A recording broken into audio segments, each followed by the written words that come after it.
Havens Rock was a desolate and strange island. I knew that even before we moved here. My name? Jonas Hansen, and this is the story of my first encounter with a murderous ghost. On the drive to our new home, I didn't say a word. It was my way of protesting. At only 11 years old, I still had friends that I would probably never see again. 600 miles was just too much to drop by. It wasn't fair that my parents could force me to leave my hometown. Only when we arrived at the ferry did I forget my bad mood a little. The coast was impressive. A ferry ride or a helicopter flight was the only way to get to Havens Rock, because Havens Rock wasn't actually a town, it was an island. Even though it was only a mile off the coast, I hadn't gotten used to saying island yet instead of town when talking to someone about Havens Rock. Anyway, the ferry ride was pretty exciting. The weather was rough. The waves were smacking against the bow of the small ship. The captain told us that it often looks like this around here. Sometimes they had to cancel flights and even trips to Havens Rock by boat for a whole week because the weather was just too bad. That sounded great.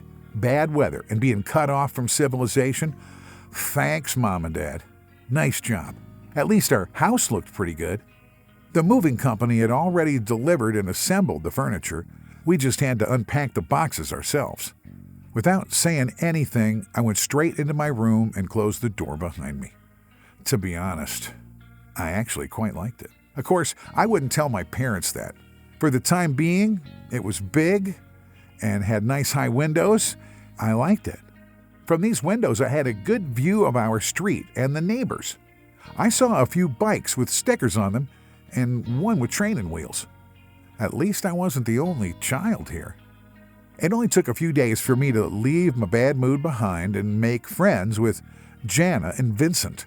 Jana was 10 and Vincent was 8, so I could relate to them. The two of them asked me about the world outside Havens Rock. Jana said she had once gone on a trip with her parents, but apart from that, they'd never left Havens Rock. No wonder they wanted to know what the rest of the world was like. The weather improved over the next few days, which lifted my spirits even more. Summer vacation has just started, and I had no desire to sit at home for 6 weeks of rainy weather. So Jana and Vincent were able to show me the local area. It was interesting to see how much nature there was here. Why, in just a few minutes, we reached a small wooded area with a small river, riding our bikes. Jana explained to me that it led into the sea, and that if you followed it, you could reach the coast. In bed at night, I felt guilty. I caught myself forgetting about my old friends on the mainland. But I guess that's the way it is. The world moves on. The next day, Jana and Vincent and we played by the river again and made our way home in the late afternoon. From a distance, I could see a fenced-off area. The old steel poles of the fence were overgrown with moss. It looked pretty cool. I was in favor of making a detour there before we went home, but Vincent was against it and Jana agreed with him. That would be the old cemetery up ahead. Sometimes things would happen there and people would disappear. Her parents didn't like talking about it, Jana said. After what they had told me about the cemetery, I didn't want to go there either. Of course, I didn't want to tell them that, and I teased them a bit instead. Are you scared? You scaredy cats? I said and laughed. Jana took this to heart and said that she wasn't afraid of a stupid cemetery or any ghosts, and she would prove it to me. Well, I didn't want to tease her any further and left it at that. Now, the next day, she was really excited. Vincent and I were told to ask our parents if we could stay over at her place over the weekend because she had a surprise for us. Even when we asked, Jana didn't say what it was. She didn't want to. She just said it had to happen at midnight, and that's why we had to spend the night at her place. I have no idea what she was up to. Maybe I'd taken it too far when I made fun of her about the cemetery. In any case, my parents agreed.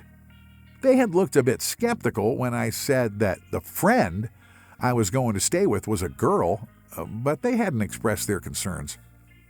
I picked Vincent up on Saturday afternoon and went over to Jana's with him. Her parents were friendly, but seemed very busy. They had to go to work straight away, they said, so we had to be good. They told us not to do anything and stay upstairs. They also left us $30 so we could order something to eat later. That was normal for Jana. Her parents rarely had time to feed her, she told us. When the pizzas were delivered in the evening, Jana finally told us what she had planned. According to her, there was a legend in Havens Rock, several hundred years old, and several hundred years ago, a woman named Mary Shropshire lived here. Mary suffered from a disease that had affected her face with bloody boils. No matter what she did, the boils kept growing and bursting. Gross. The local children teased her. They ran after her, threw stones at her, and kept shouting, "Bloody Mary, Bloody Mary." One day, she could no longer bear the humiliation. She turned to the children and hissed at them. One of the children, however, was the son of the mayor of Havens Rock. He accused her of witchcraft. Mary was arrested and publicly burned at the stake a few days later. The crowd that gathered around her showed no sympathy but laughed at her and shouted, "Bloody Mary burns! Bloody Mary burns!" When I thought the story was just as awful as could be, Jana continued, because the legend really only began with Bloody Mary's fiery death. One by one, all the children who had called Bloody Mary's name 3 or more times disappeared. Some parents claimed that Bloody Mary had emerged from the mirror, first disfigured their child, and then abducted her to the realm of the dead. From then on, it was seen as a test of courage to stand in front of the mirror in the dark and shout, "Bloody Mary," 3 times. And that's exactly what she was going to do to us. I didn't know if Jana had just made up the story, but if it really was a local legend, I thought it was 1,000 times scarier than going to that stupid cemetery. But since I had made fun of her, I couldn't say no now anyway. How would I just stand there then? Vincent was biting his fingernails and he didn't say anything. The little boy already seemed terrified of Bloody Mary. So we went up to the large bathroom together, which was apparently meant for Jana alone. Her family didn't seem to be short of money. She lit the fat candle she'd brought with her and switched off the light. Vincent took my hand, and I didn't mind. I was about to run out of the bathroom when Jana put the candle down in front of the mirror and told us to get in on her signal. Both of us boys had a lump in our throats and missed the first Bloody Mary, but got in on the second and the third. "Bloody Mary, Bloody Mary, Bloody Mary." For a split second, we saw her in the mirror. A burnt woman with a bloody face. She looked like she was screaming. In my mind, I could hear that scream too. Then the candle's fire just poof went out, and we all stood in the darkness. It took us a second to get used to moving and storm out of the dark bathroom. "Did you see that too?" asked Jana. "Yes. The woman was really in the mirror," I replied. Vincent held my hand again and nibbled on his fingernails. Judging by the smell, he had also wet his pants. By God, I couldn't blame him, though. We had all seen the horribly burnt ghost in the mirror, all of us.